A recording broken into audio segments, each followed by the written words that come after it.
আসসালামু আলাইকুম। আমি doctor Shahidur Rahman, phase B resident, neurosurgery, BSMMU. আমি ঢাকা মেডিকেল থেকে এমবিবিএস পাশ করেছি। সরকারি চাকরিতে জয়েন করার পর বর্তমানে বিএসএমএমইউতে চাকরিরত আছি। আজকে আমি যে জিনিসটা নিয়ে কথা বলবো সেটি হলো রেজড ইন্টারক্রেনিয়াল প্রেশার। যদি সহজ ভাষায় বলতে চাই, ব্যাপারটা হলো মাথার খুলির ভিতরে প্রেশার বেড়ে যাওয়া। জিনিসটা খুবই গুরুত্বপূর্ণ, বাট এটা মাপাটাও খুব জটিল এবং এটা চিকিৎসা করা খুব জটিল। So let's start, will discuss throughout the lecture. এবং আজকের কন্টেন্ট হলো intracranial dynamics, intracranial pressure and cerebral blood flow, raised intracranial pressure, আমরা কিভাবে ইন্টারক্রেনিয়াল প্রেশার মনিটর করব এবং কিভাবে আমরা ইন্টারক্রেনিয়াল প্রেশার চিকিৎসা করব। প্রথমে আমরা ইন্টারক্রেনিয়াল ডাইনামিক্সে আমরা দেখি যে আসলে খুলির ভিতরে কি থাকে। খুলির ভিতরে প্রধানত তিনটা জিনিস থাকে। একটা হলো ব্রেইন, ব্লাড বা রক্ত, আর একটা হলো ব্রেনের ভিতরে এক ধরনের পানি থাকে এবং ব্রেনের বাইরেও থাকে। সেটাকে আমরা বলি cerebrospinal fluid or CSF. Normally brain থাকে 80%, ব্লাড 10% এবং সিএসএফ 10%। এই তিনটা জিনিস ফিক্সড। দ্যাট মিনস যদি কখনো ব্রেন বেড়ে যায় তাহলে সিএসএফ বা ব্লাড কোনো একটাকে কম্প্রোমাইজ করতে হবে, বা ব্লাড বেড়ে গেলে ব্রেন বা সিএসএফ কোনো একটাকে কম্প্রোমাইজ করতে হবে। টোটাল ভলিউমটা সবসময় ফিক্সড। এই যে একটা ডক্ট্রাইন বা এই যে একটা হাইপোথিসিস, এটাকে বলা হয় মনরো কেলি ডক্ট্রাইন। মনরো এবং কেলি দুজনেই হচ্ছে স্কটিশ অ্যানাটমিস্ট। ওনারা ফার্স্ট ইন্টারক্রেনিয়াল প্রেশার নিয়ে এই মতবাদটা দিয়েছিল, সেই জন্য এটাকে মনরো কেলি ডক্ট্রাইন বলে। সো আমরা যদি এই পাই চার্টে দেখি তাহলে এখানে কি দেখা যাচ্ছে যে পাই চার্টের এরিয়াটা ফিক্সড। এখানে আমরা রিপ্রেজেন্টেশন হিসেবে ব্রেইন ব্লু কালার, সিএসএফ হচ্ছে yellowish colour and blood ash colour দেখিয়েছি। That means blood 10%, CSF 10% and brain 80%। পরের ছবিতে যদি আমরা দেখি ডান পাশে যে কোনো কারণে হচ্ছে ব্রেইন বেড়ে গেল, দ্যাট মিনস ব্রেইন কোনো কারণে ফুলে গেল বা ব্রেইন একটা টিউমার হলো, তাহলে সেটাকে কম্পেনসেট করার জন্য কিছু সিএসএফ ব্রেইন থেকে স্পাইনাল কর্ডে স্পাইনে চলে গেল। তার মানে টোটাল ভলিউমটা আমার ঠিক থাকলো, স্পাইনটা আমার স্যাক্রিফাইস হয়ে গেল, সিএসএফটা স্যাক্রিফাইস হয়ে গেল। এরপরের ছবিতে যদি দেখি আমরা, এরপরের ছবিতে দেখা গেল যে কোনো কারণে ব্রেন খুলির ভিতরে ব্লিডিং হলো, রক্তক্ষরণ হলো, তখন কিছু আমাদের সিএসএফ আবার একইভাবে স্পাইনে চলে গেল, কিন্তু বা মাঝে মাঝে হচ্ছে ব্রেনটাও কম্প্রেসড হয়ে গেল, কিন্তু টোটাল আমার যে ভলিউমটা এটা ঠিক থাকলো। এই ব্যাপারটাকে বলা হয় মনরো কেলি ডক্ট্রাইন। এটা তখনই পসিবল যখন হচ্ছে স্কাল ইনট্যাক্ট থাকে তখন।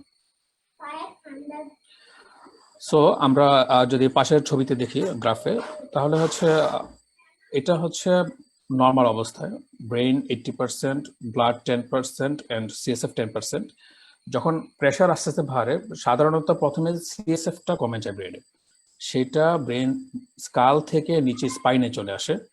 তারপরে যখন আরো প্রেশার বাড়তে থাকে তখন হচ্ছে ব্রেনের ব্লাড ভলিউমটা কমে যায়, মানে স্কালের ভিতরে ব্লাড ভলিউমটা কমে যায়। এটা হচ্ছে আমাদের মন ডক্ট্রাইনের প্রিন্সিপাল। এখন আমরা বলি যে ইন্টারক্রেনিয়াল প্রেশার কি। নর্মালি আমরা যখন শুয়ে থাকি নিউট্রাল পজিশন মিন্স হচ্ছে হেড ফ্লেকশনও থাকবে না, এক্সটেনশনও থাকবে না, বা কোনো দিকে রোটেশন থাকবে না। তখন ল্যাটারাল ভেন্ট্রিকেল বা আমরা যখন লাম্বার পাংচার করি, লাম্বার সাবঅ্যাকুয়াল স্পেসের যে প্রেশার সেটাই হচ্ছে নর্মাল ইন্টারক্রেনিয়াল প্রেশার। এটা বড়দের ক্ষেত্রে অনেকে বলে 0 to 15 বা 5 to 15, আমরা যেটা বলি less than 10 to 15 millimetre mercury. বাচ্চাদের ক্ষেত্রে 3 to 7 millimetre mercury, and term infants 1.5 to 6 millimetre mercury. এখন মাঝে মাঝে এটা সেন্টিমিটার অফ ওয়াটার হিসেবে এটাকে এক্সপ্রেস করা হয়, সেই ক্ষেত্রে হচ্ছে কনভার্সন আমাদের ঝামেলা হয়ে যায়। যদি আমরা কনভার্ট করতে চাই 1 millimetre of mercury equal to 1.36 centimetre of water, so আমরা এভাবে কনভার্ট করে নিতে পারি। এখন যে জিনিসটা আমাদেরকে বুঝতে হবে সেটা হলো cerebral perfusion pressure or CPP. Cerebral perfusion pressure means ব্রেনের সার্কুলেশন মেনটেনের জন্য ব্রেনের ভিতরে একটা প্রেশার ইফেক্টিভ থাকতে হবে, সেটা হচ্ছে সেরেব্রাল পারফিউশন প্রেশার। এটা আমরা মাপতে পারি মিন আর্টেরিয়াল প্রেশার থেকে। আমরা যদি ইন্ট্রাক্রেনিয়াল প্রেশারটাকে সাবস্ট্রাক্ট করি বা বিয়োগ দিই, তাহলে হচ্ছে আমরা সেরেব্রাল পারফিউশন প্রেশার পাবো। এটা নর্মাল অ্যাডাল্টের ক্ষেত্রে it should be more than 50 millimetre of mercury. এর চেয়ে কম হলে সেটা হচ্ছে আমাদের ব্রেনে ইস্কেমিয়া হবে।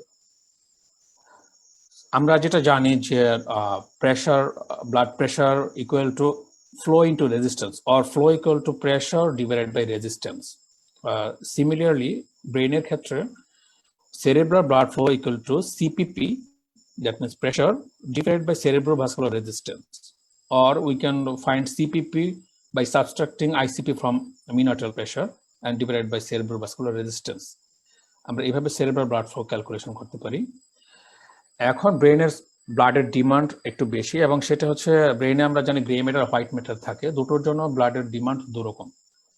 যেমন হোয়াইট ম্যাটারে হচ্ছে ব্লাডের ডিমান্ড হচ্ছে 20 ml per 100 gram of white matter per minute, but as gray matter is active, metabolically active, it requires normally 70 to 80 ml per 100 gram per minute, but it can be up to 100 ml per 100 gram per minute.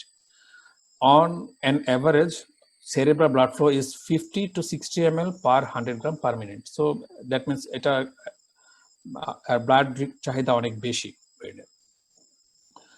আমরা যদি এই গ্রাফটি চিন্তা করি, এই গ্রাফের হচ্ছে vertical axis and horizontal axis, that means x and y. Vertical এক্সিসে আমরা প্লট করেছি cerebral blood flow in ml per 100 gram per minute, and cerebral perfusion pressure হচ্ছে আমাদের হরাইজন্টাল এক্সিস বরাবর।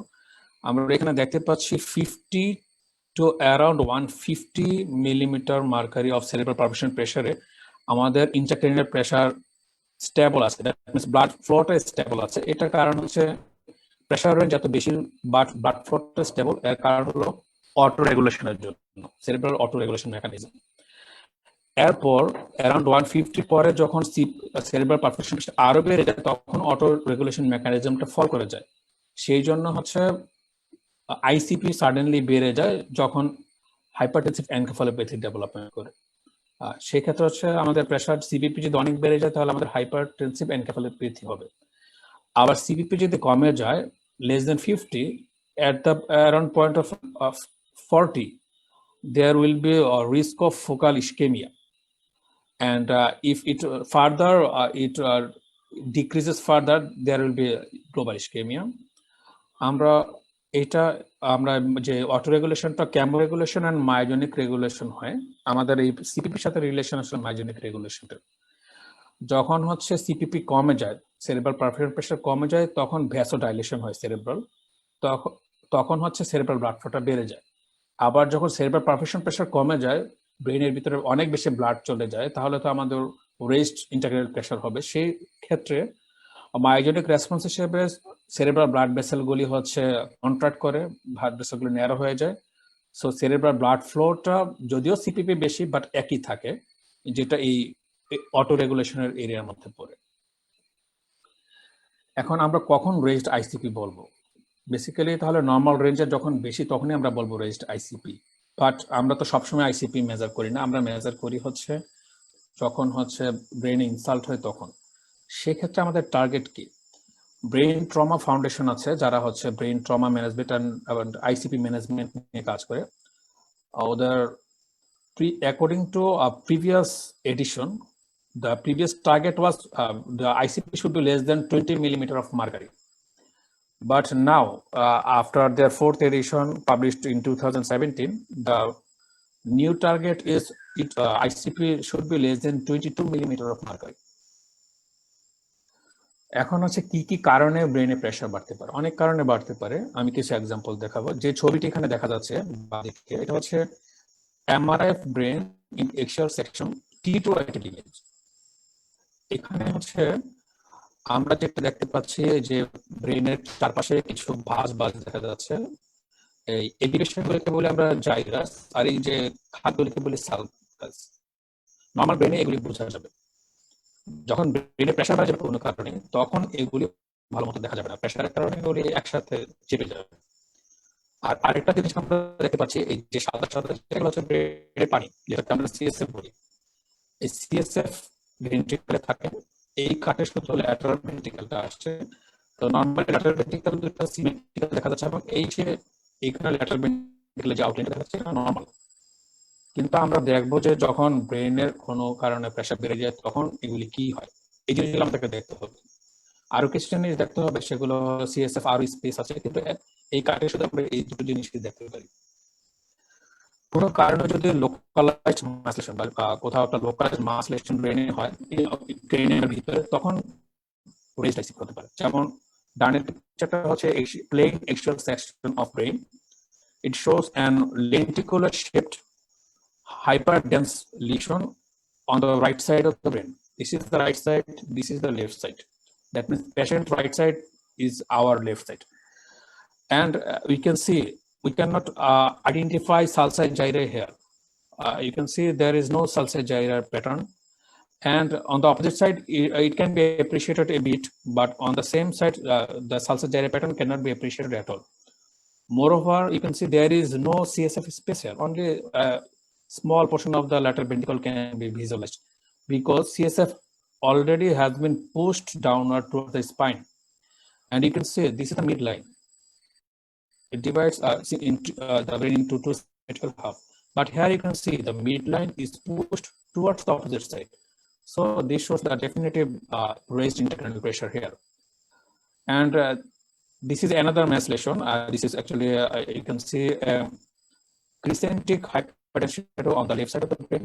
This is acute subdural hematoma. And this compresses the brain, and we cannot identify the sulci gyri pattern. And we can see the left side of the ventricle has been effaced, and the midline shifted towards the right side.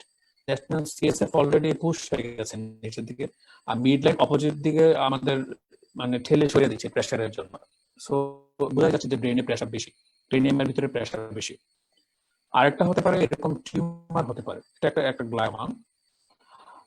এই টিউমারের কারণে pressure বাড়তে পারে। আমরা দেখতে পাচ্ছি যেদিকে tumour ওইদিকে হচ্ছে এই যে উঁচু এবং নিচু অংশগুলো বোঝা যাচ্ছে না, যেটাকে আমরা সালসি জাইরি বলি, এবং বাট অপোজিট সাইডে কিছুটা বোঝা যাচ্ছে। এবং যেদিকে টিউমার ওইদিকে ভেন্ট্রিকলে আমরা সিএসএফ দেখতে পাচ্ছি না, এবং এখানেও মিড লাইনটা টিউমারের অপোজিটে শিফটেড।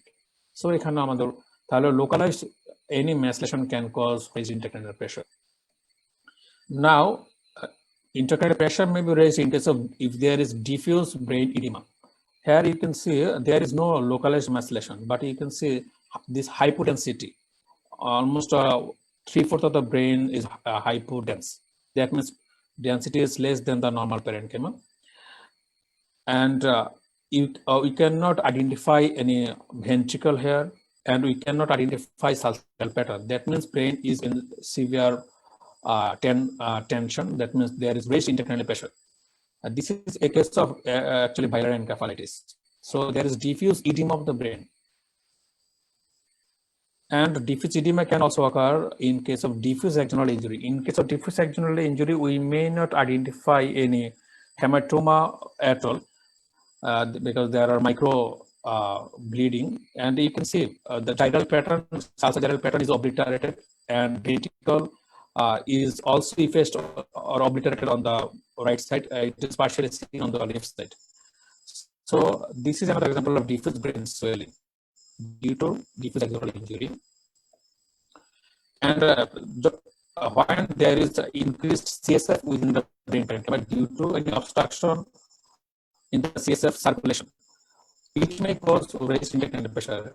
আমরা যদি বামের ছবিতে দেখি তাহলে দেখা যাচ্ছে ভেন্ট্রিকল গুলো কিরকম নরমালি, কিন্তু ডানে দেখতে পাচ্ছি যে ভেন্ট্রিকল গুলো ডাইলেটেড, অনেক বেশি সিএসএফ এখানে জমা।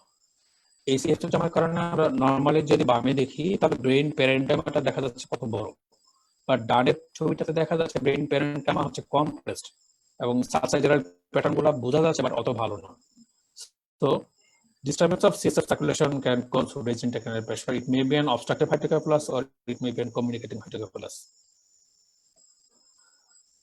Now obstruction to major venous sinus, that means ব্রেনের যদি ভেইনে যদি কোনো কারণে অবস্ট্রাকশন হয়, যেমন এই ছবিটাতে ডান পাশের যে axial cut off CT scan, এই লোকেশনে ট্রান্সভার্স সাইনাস থাকে আমাদের। তো দেখা যাচ্ছে যে আমরা যদি দেখি এটা হচ্ছে আমাদের বাম পাশের ট্রান্সভার্স সাইনাস, এটা ডান পাশের ট্রান্সভার্স সাইনাস। ডানের ট্রান্সভার্স সাইনাসটা আমরা দেখতে পাচ্ছি যে এখানে অনেক ঠিক, এবং এখানে দেখা যাচ্ছে ক্লটেড ব্লাড। সো এখানে there is thrombosis of the right সাইডের ট্রান্সভার্স সাইনাস, যে কারণে হচ্ছে ভেনাস রিটার্নটা হ্যাম্পার্ড হচ্ছে এবং এই থ্রম্বোসিসটা টর্কুলা পর্যন্ত চলে আসছে। সেই জন্য আমরা ব্রেন, যেহেতু ভেনাস রিটার্ন হচ্ছে না, ব্রেন থেকে হার্টের ব্লাড ফ্লো অবস্ট্রাকশন আছে, তাহলে হচ্ছে হাইপারটেনশন হচ্ছে। সেই জন্য ব্রেনে প্রেসার বেড়ে আমরা সালসার এয়ার প্যাটার্ন গুলো আমাদের হচ্ছে ডিমিনিশড। এটা হচ্ছে ইন্টারক্রানিয়াল প্রেসারের জন্য বাড়ার জন্য responsible. And there may be vascular malformation. A normal vascular pattern you can see on the left side. You can see the blackish worm-like structures are blood vessels. But on the right side, you can see the dilated black structures. Basically, they are anomalous blood vessels. This is a case of arteriovenous malformation. And you can see this lesion called the shifting of the midline to the opposite side. And large vascular malformation can also raise intracranial pressure. And sometimes there are no cause at all, and there may be some idiopathic causes of intracranial hypertension. We don't find any disease at all, but we can see the features of raised intracranial pressure on imaging. So in a nutshell, this chart shows what I have already discussed with the image, the causes of the raised intracranial pressure. I will not go through this now.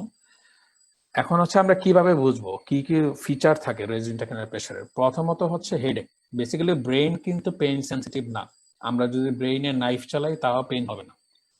But ব্রেনের স্কালের ভিতরে যখন pressure বেড়ে যায় তখন ডুরাল stretching হয়। ডুরাটা হচ্ছে highly pain sensitive structure, সেই জন্য ব্যথাটা হয়। So it May present with headache. নৌশিয়া vomiting, আমরা জানি যে এরিয়া পোস্টামা হচ্ছে ভমিটিং সেন্টার, এবং এরিয়া পোস্টামা যদি ইরিটেট হয় রেজিস্ট্যান্ট ইন্ট্রাক্রানিয়াল প্রেসারের জন্য তাহলে নৌশিয়া ভমিটিং হবে। পেপিলিডিমা দ্যাট মিনস হচ্ছে আমরা জানি যে অপটিক নার্ভ বেসিক্যালি ব্রেনের একটা কন্টিনিউশন, এবং সাবআরাকনয়েড স্পেসটা অপটিক নার্ভের সাথে কন্টিনিউ করে। যদি কোনো কারণে ব্রেনে স্কালের ভিতরে প্রেসার বেড়ে যায় তাহলে হচ্ছে এই প্রেসারটা ট্রান্সমিট হবে অ্যালং দ্য অপটিক নার্ভ, তাহলে হচ্ছে exoplasma যে সার্কুলেশন সেটা হ্যাম্পার্ড হবে। So there will be stasis and swelling of the optic disc, and there will be edema, so it causes papilledema. And if there is a high pressure within the skull, that means if there is raised ICP, so to maintain the cerebral blood flow there is automatically increase in the systolic hypertension. বডির circulation প্রেসারও বাড়তে হবে, না হয় ব্রেনের ভিতরে blood ঢুকবে না, এই জন্য সিস্টোলিক হাইপারটেনশন হয়। সিস্টোলিক হাইপারটেনশনের রেসপন্স হিসেবে আমরা জানি বিপি বেড়ে গেলে হার্ট রেট কমে যায়, ব্রেডিকার্ডিয়া হবে। এবং যদি হচ্ছে ব্রেনের প্রেসার এতটাই বেশি হয় যে যদি রেসপিরেটরি সেন্টার পর্যন্ত কম্প্রেশন বা ব্রেন স্টেম, তখন ইরেগুলার রেসপিরেশন, যেটা চেইন স্ট্রোক রেসপিরেশন বলি, এই তিনটা জিনিস ডেভেলপ করতে পারে, যেটাকে আমরা একসাথে বলি Cushing straight. But this presents only in 30% of cases, not in all cases of the ICP. There may be decreased mental abilities or confusion or obtundation or loss of consciousness. That's all because due to compression of the brain stem or reticular system. If involvement of the bilateral cerebral hemisphere or bilateral thalamus or brain stem, it will cause disturbance of the reticular formation and will cause diminish in level of consciousness. There may be double vision because আমরা জানি যে sixth নার্ভটা হচ্ছে longest course, intracranial course, এবং এটা thin একটা nerve. Pressure যখন বেড়ে যায় তখন এই নার্ভটা হচ্ছে ইন্ট্রাক্রানিয়াল প্রেসারের জন্য পালসি হতে পারে, যে কারণে হচ্ছে আমাদের এক্সট্রাকুলার মাসেল পালসি হবে, double vision, that means diplopia হবে। আরেকটা হচ্ছে থার্ড নার্ভ পালসি হয়ে আমাদের হচ্ছে পিপিলারি ডাইলেটেশন হতে পারে। আরেকটা ডেঞ্জারাস জিনিস হতে পারে সেটা হলো ব্রেন হার্নিয়েশন। যদি হচ্ছে ইন্ট্রাক্রানিয়াল প্রেসার এতটাই বেড়ে যায় তাহলে 5 রকমের হার্নিয়েশন হতে পারে। এটা হচ্ছে সাবফালসাইন। ডান দিকের ছবিতে দেখা যাচ্ছে এটা হচ্ছে ব্রেনের হচ্ছে right sided hemisection with intact falx. This is the falx cerebri and this is the tentorium cerebellum. এই যে ব্রেনটা দেখা যাচ্ছে এটা হচ্ছে ডান দিকের ব্রেনটা, বাঁ দিকের ব্রেনটা সরানো হয়েছে। এই ফাক্সটা এবং এই যে এটা কর্পাস ক্যালোসাম, এটা সিঙ্গুলার জাইরাস। যখন হচ্ছে যদি ডান দিকে কোনো কারণে প্রেসার বেড়ে যায় এই জাইরাসটা ফাক্সের নিচ দিয়ে বাঁ দিকে চলে আসবে, এটাকে বলা হয় সাবফালসাইন হার্নিয়েশন। এবং আমরা দেখতে পাচ্ছি যে এখানে অ্যান্টেরিয়র সেরেব্রাল আর্টারি দেখা যাচ্ছে, দুটো সেরিব্রাল আর্টারি এখানে থাকে, একটা রাইট এন্ড লেফট। যদি প্রেসার এতটাই বেশি হয় তাহলে হচ্ছে অ্যান্টেরিয়র সেরিব্রাল আর্টারি যেদিকে প্রেসার বেশি সেদিকে ওক্লুশন হয়ে যেতে পারে, and it may cause infarction. এবং আমরা জানি medial surface of the brain controls bowel bladder and lower limb. So patient may present with bowel bladder dysfunction and monoplasia or paraplegia if it is also in the opposite side. So patient may present with subfascial herniation with monoplasia, paraplegia or bowel bladder dysfunction. And another herniation you can see, this is the tentorial notch or incisura, and this is lies around the cerebral peduncle, that means around the midline, and the cerebral hemisphere has been cut and removed. That means this was the cerebral hemisphere has been cut and removed in this picture. So if there is a raised intracranial pressure, the brain substance is pushed downwards through this incisura, and the cerebral peduncle is stressed. We know that the pyramidal fibers projected downwards through the cerebral peduncle. It is present here. So if there is stretching of this peduncle, there will be quadriparesis or plasia or other brain system function loss. So this is called central herniation. So central herniation may occur. Another herniation is called lateral herniation or ankle herniation. You see, this is the temporal lobe, and this is the temporal pole, and medial most point of the temporal lobe is called uncus. This is the uncus. This is the midbrain. This is the posterior cerebral artery. This is the third nerve. So if there is raised intracranial pressure, temporal lobe lies here and uncus lies here. Is there raised intracranial pressure, uncus is pushed through this tentorial incisura, and then what will happen? It may compress the third nerve, ipsilateral third nerve. So there will be pupillary dilatation, ipsilateral pupillary dilatation. It may compress the ipsilateral cerebral peduncle, which will cause contralateral hemiparesis. We know that right side of the cerebral peduncle contains fiber for the left side, and the left side contains fiber for the right side. So if there is compression here, there will be, this is the right side, there will be left-sided hemiplasia or paresis. But what happened? You can see the tentorial incisura. It is a tough structure. This is a dura, and basically a dura, and it has a sharp margin. Due to compression here, the opposite sided third nerve may get paralyzed, or opposite sided the cerebral peduncle of the opposite side may get paralyzed. So instead of the ipsilateral, we may get contralateral third nerve palsy, which is a false localizing sign because the lesion is always on the right side, palsy on the left side, and we may get contralateral cerebral peduncle injury. So there will be ipsilateral hemiplasia. This is false localizing sign, and this phenomenon is called Carnovan's notch phenomenon, because normal pattern would be ipsilateral third nerve pulse and contralateral hemiplasia, but in some cases we may get it contralateral third nerve palsy and ipsilateral hemiplasia, which is called Carnovan's phenomenon. And this ultimately compress the brain stem if untreated and will cause death. And you can see there is another sort of herniation. If the tonsil of the cerebellum is pushed downward through the foramen of magnum, it will compress the brain stem. This is called tonsillar herniation. And if there is any skull defect due to a congenital or surgical, brain may herniate through that defect, which will cause herniation through the defect. This is fifth type of brain herniation.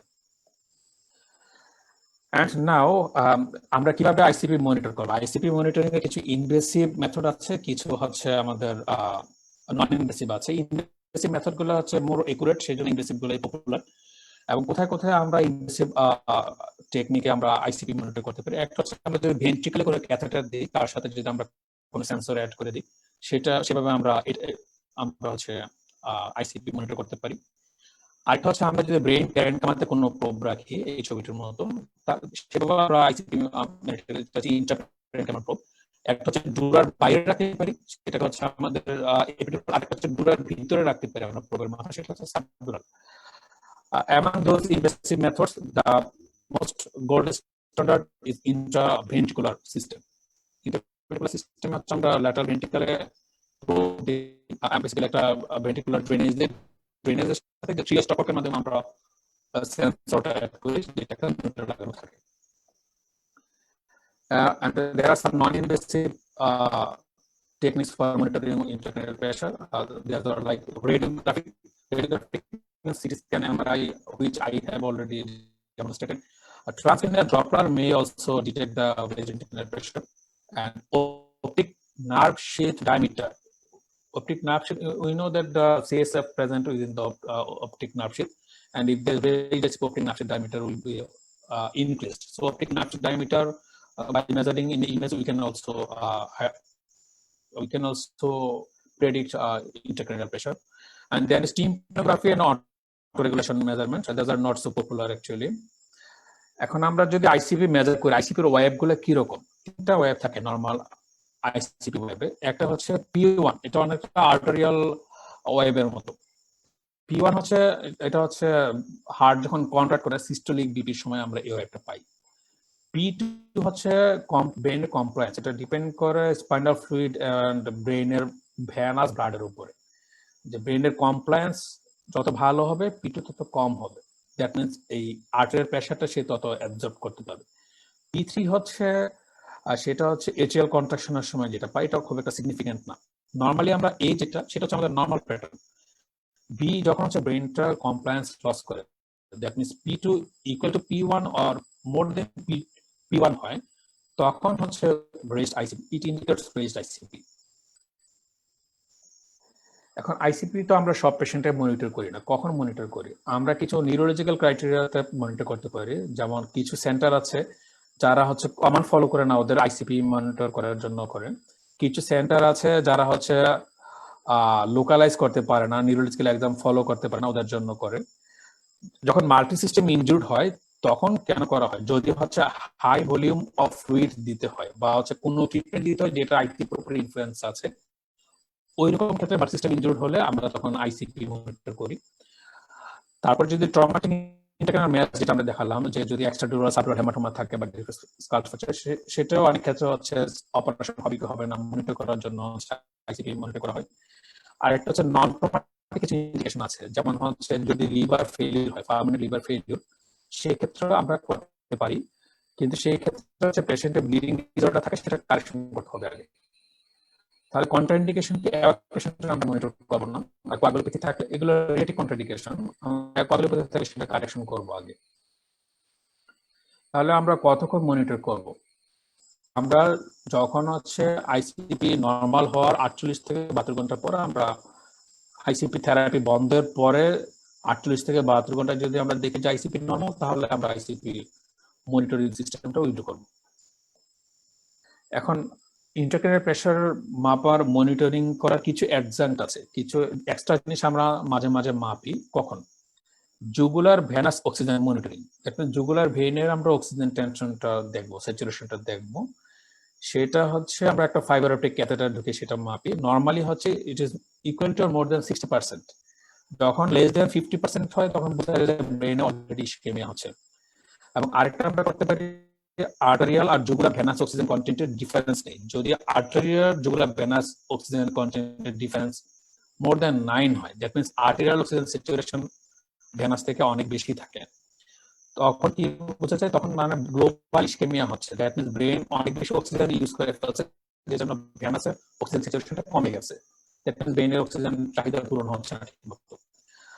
আর যদি arterial এবং venous oxygen saturation যদি less than 4 ml/dL হয়, তার মানে হচ্ছে ব্লাডে, ব্রেনে অনেক বেশি ব্লাড যাচ্ছে, যে পুরোটা অক্সিজেন ইউজ হচ্ছে না, সেই জন্য ভেনাস অক্সিজেন স্যাচুরেশনটা অনেক বেশি, আর্টেরিয়ালের কাছাকাছি।